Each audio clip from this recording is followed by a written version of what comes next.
Atos capítulo 16. E chegou a Derbe e Listra. E eis que estava ali um certo discípulo por nome Timóteo, filho de uma judia que era crente, mas de pai grego. Do qual davam bom testemunho os irmãos que estavam em Listra e em Iconio. Paulo quis que este fosse com ele, e tomando, o circuncidou, por causa dos judeus que estavam naqueles lugares, porque todos sabiam que seu pai era grego. E, quando iam passando pelas cidades, lhes entregavam, para serem observados, os decretos que haviam sido estabelecidos pelos apóstolos e anciãos em Jerusalém. De sorte que as igrejas eram confirmadas na fé, e cada dia cresciam em número. E, passando pela Frígia e pela província da Galácia, foram impedidos pelo Espírito Santo de anunciar a palavra na Ásia. E, quando chegaram a Mísia, intentavam ir para Bitínia, mas o Espírito não lhe permitiu. E, tendo passado por Mísia, desceram a Troade. E Paulo teve de noite uma visão, em que se apresentou um homem da Macedônia, e lhe rogou, dizendo, passa a Macedônia, e ajuda-nos.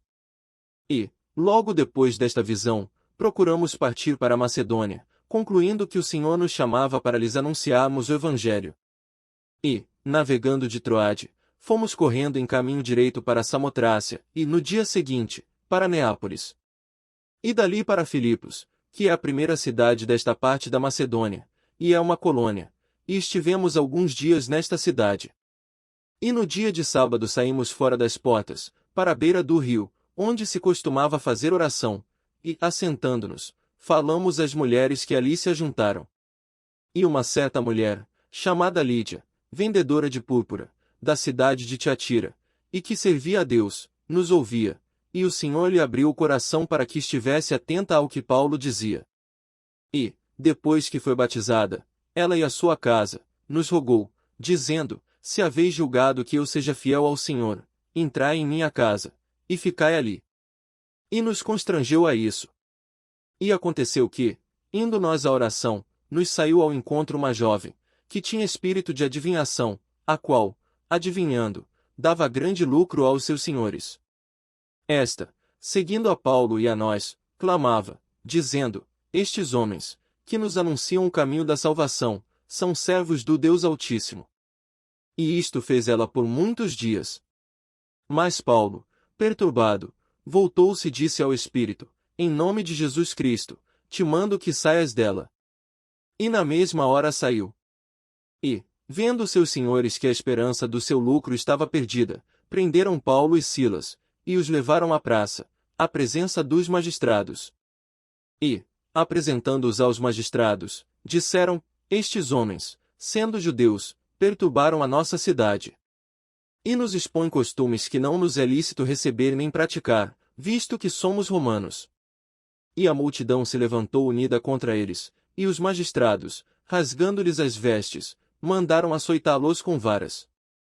E, havendo-lhes dado muitos açoites, os lançaram na prisão, mandando ao carcereiro que os guardasse com segurança.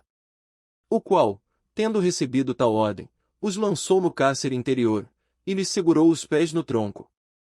E, perto da meia-noite, Paulo e Silas oravam e cantavam hinos a Deus, e os outros presos os escutavam.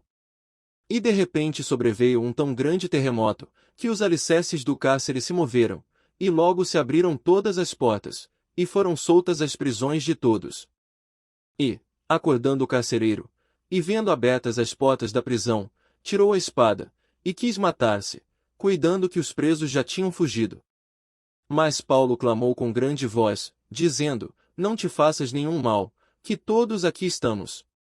E, pedindo luz, saltou dentro, e todo trêmulo, se prostrou ante Paulo e Silas.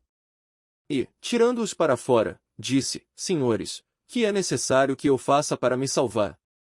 E eles disseram, crê no Senhor Jesus Cristo e serás salvo, tu e a tua casa. E lhe pregavam a palavra do Senhor, e a todos os que estavam em sua casa. E, tomando-os ele consigo naquela mesma hora da noite, lavou-lhes os vergões, e logo foi batizado, ele e todos os seus. E, levando-os à sua casa, lhes pôs a mesa, e, na sua crença em Deus, alegrou-se com toda a sua casa. E, sendo já dia, os magistrados mandaram quadrilheiros, dizendo, soltai aqueles homens. E o carcereiro anunciou a Paulo estas palavras, dizendo: Os magistrados mandaram que vos soltasse, agora, pois, saí e ide em paz. Mas Paulo replicou: Açoitaram-nos publicamente, e sem sermos condenados, sendo homens romanos, nos lançaram na prisão, e agora encobertamente nos lançam fora. Não será assim, mas venham eles mesmos e tirem-nos para fora. E os quadrilheiros foram dizer aos magistrados estas palavras, e eles temeram, ouvindo que eram romanos. E, vindo, lhes dirigiram súplicas, e tirando-os para fora, lhes pediram que saíssem da cidade. E, saindo da prisão, entraram em casa de Lídia, e vendo os irmãos, os confortaram, e depois partiram.